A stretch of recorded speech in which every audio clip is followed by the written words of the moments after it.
Hello everybody, it's your boy VG Time back again with another video. And this one is a little different than what I normally do for the channel, simply because I'm not really a tech YouTuber. But not a lot of people on tech YouTube nowadays are, to be honest. A lot of times we are dealt with a lot of misinformation from tech influencers who don't have the expertise to tell people updated information or to teach them how to do anything. That's why I get upset when I watch a lot of videos and people suggest, multi-$1,000 laptops to do basic productivity like gaming and things like that, when Chrome OS is an option. Now, I know what you might be thinking. What can you really do on a Chromebook? And if you ask those guys, they'll tell you nothing, but I'm showing you how I use my Chromebook to do everything. So one of the things that come up is, what kind of device are you using? So if you're a Windows user and you bought a $100 Windows laptop, you wouldn't expect that device to be able to do much of anything. And same thing with Chrome OS, right?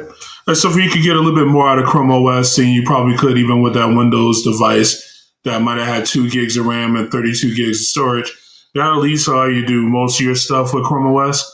But similar to that laptop, you want to actually invest a little bit of money into your Chromebook. Now, what's great is that we don't have to make any guesses anymore. Google came out with the Chromebook Plus program. So most of those devices will be perfectly fine. It comes with 8 gigs of RAM, at least 128 gigs of storage, and a decent to very powerful processor depending on which ones you get.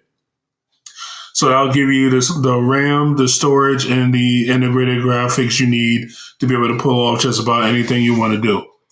The device I'm using right now is the Acer Chromebook Spin 714. This was the version that came out right before the Chromebook Plus initiative was announced, but it does count as a Chromebook Plus device. That's the reason why we have the ability to do a lot of the things that I'm going to be showing you. And yeah, let's get started. So one, you want to be able to might want to be able to make content on your Chromebook, right? So the way that you could do that, if you're just doing like a typical talking head video, is that you could use the built-in camera app in your Chromebook. Now, if you have an attached webcam like I do, you could switch it up, or you can use the onboard webcam, which, at that point you might need to adjust the height of your device like so you can get it into like a reasonable position. But point is, you could do talking head videos like that. It gives you cool stuff like a countdown timer, so you'll be able to get into it and things like that. What I'm using right now is a screen recording app. Now, Chrome OS does have one built in, and it's very nice. But this one right here, I believe, is a little bit better. It's actually an extension I have built into Chrome. You see it's recording right now. It is called Awesome Screen Recorder. And you could get that from the Chrome Web Store, which is built into the Chromebooks. So, cool. We could make a video. That's nice. That's baseline for what you should be able to do on any kind of computing device. But you might want to be able to edit the video. So if you want to edit the video, you have a couple of choices. One is you can use a cloud agent to be able to do video editing. And there are tons of them out there, but most of them require some form of payment to be able to get a decent video out. So the one that I like to use for simple videos, especially like on the channel when I was putting out gameplay videos and whatnot, those really required you to make a beginning and end cut, put up some simple subscribe button, stuff like that, and you were already set to go. You can use something like VidMix. VidMix is a multi-track editor that is completely free to use. You can install the file, put the files in here. You can change it from your straight up canvas to a Instagram reel, YouTube short, something like that. And you can edit those up here as well. There's free stock video footage. There's gifs and stickers. So you could look up, for instance, subscribe on this. And even though I can't spell subscribe, it still found it for me. And yeah, you could start adding in whatever little effects you want to do. and that'll do a good job.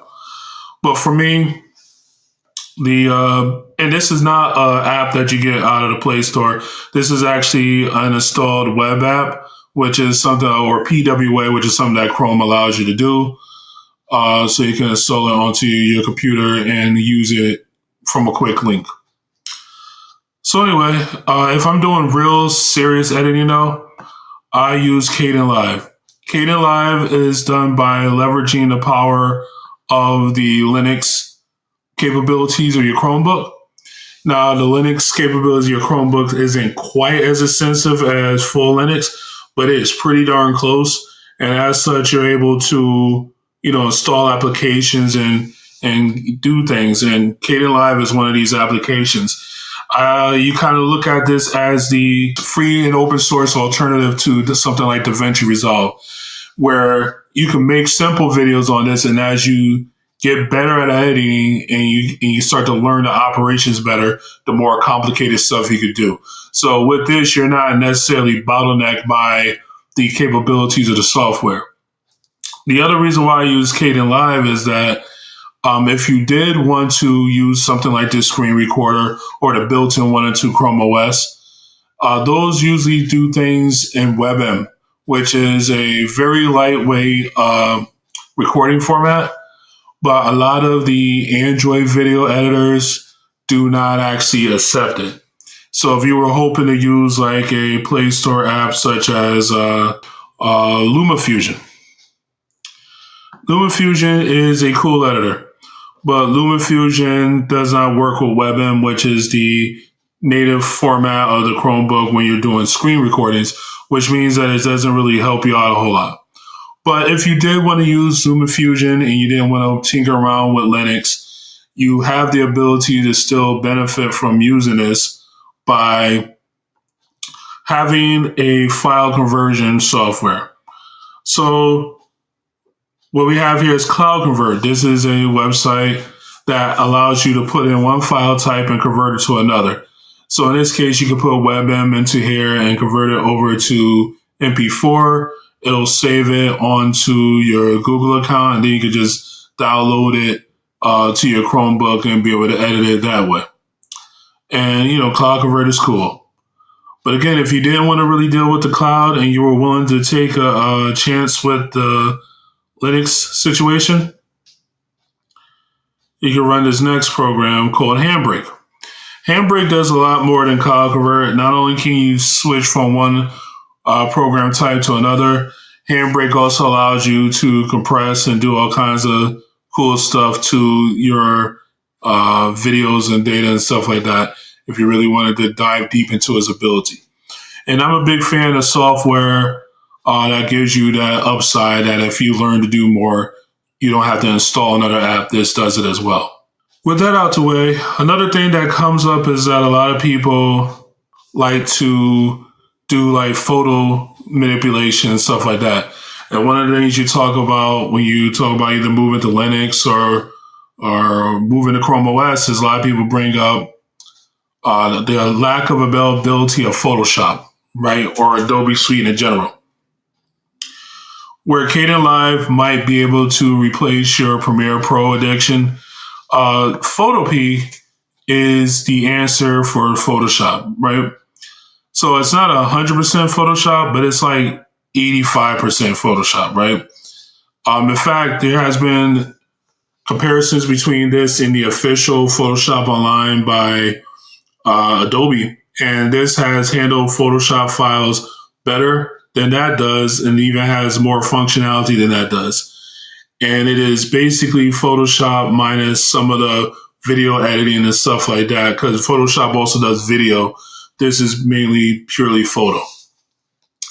And you could do stuff like create thumbnails for your YouTube or whatever up here in much the same way as you would in Photoshop. And if you want to, you could give them $5 a month to remove ads and to get AI credits. My main way of making thumbnails is through actually leveraging the web and Canva.com. So Canva allows you to make quick and easy thumbnails. You got this one right here. And you can use their templates to generate thumbnails. And another option, if you were willing to give it a shot, is Google Slides. So similar to PowerPoint, you could take and use Google Slides to create something akin to a thumbnail. If you're really good at it, you can make really nice designs. I've seen people do really great designs with it. If you have the skills, you could do anything with anything, honestly. Next up, if we wanted to game on a Chromebook, right? That's another thing that people talk about is gaming on Chromebooks and how you can't game on Chromebooks. And that's actually very outdated information. Is very whack to hear that nowadays. The one thing people talk about is cloud gaming. They talk about GeForce Now. Honestly, I hardly ever use this. I only really use this for like if I really needed to hop on something like Fortnite or whatever to play with, a friend for a second. But honestly, I don't like this kind of gaming because I don't really play AAA titles or online collab. Instead, what I do is I go to my Steam library. And yes, Steam does work on Chromebooks. It's very easy to get your Steam to work on a Chromebook as long as it's at least a Chromebook Plus device or one that is capable of being Chromebook Plus. And the way you do that is by simply going to Chrome //flags, and then you type in Borealis. And you see Borealis is right here. That is the code name for Steam on Chromebook. You enable the flag, it will actually restart all that stuff, and you'll be able to install Steam. You log into your library, it'll pull it all up. Now, granted, you do have to install the games that you want to play. Not every game will run, but anything that doesn't require like a serious RTX graphic card will run. Only thing that limits you is storage. Currently, there's not a great way to mitigate that other than having a Chromebook with decent storage.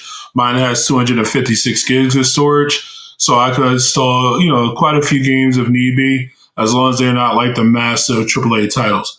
And to prove that you can actually play the game, I'm going to embarrass myself and play a few minutes, a few seconds of Skullgirls, right? And you're allowed to like full screen the application and all that stuff. As you see, it runs very smooth. Nothing too crazy going on here. Misfortune! Cerebella! Can't turn down a fan. Let the dog out. It looks really smooth. Everybody warmed up? Action! Moves really well. There's nothing like too crazy going on.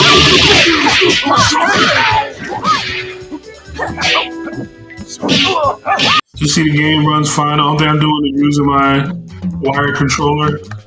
And as you can see, you can play games on a Chromebook.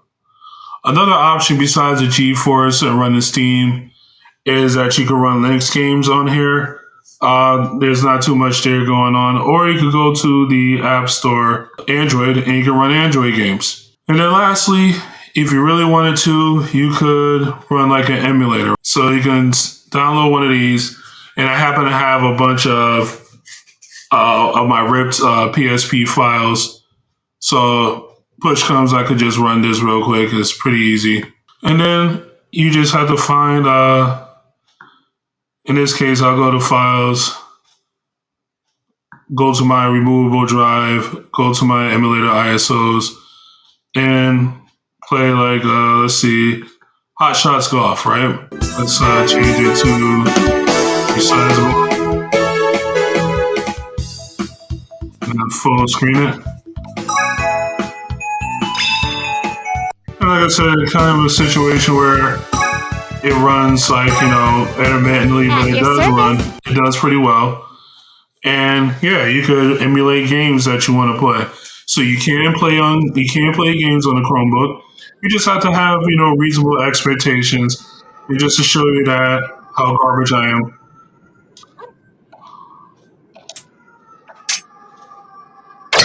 Good shot.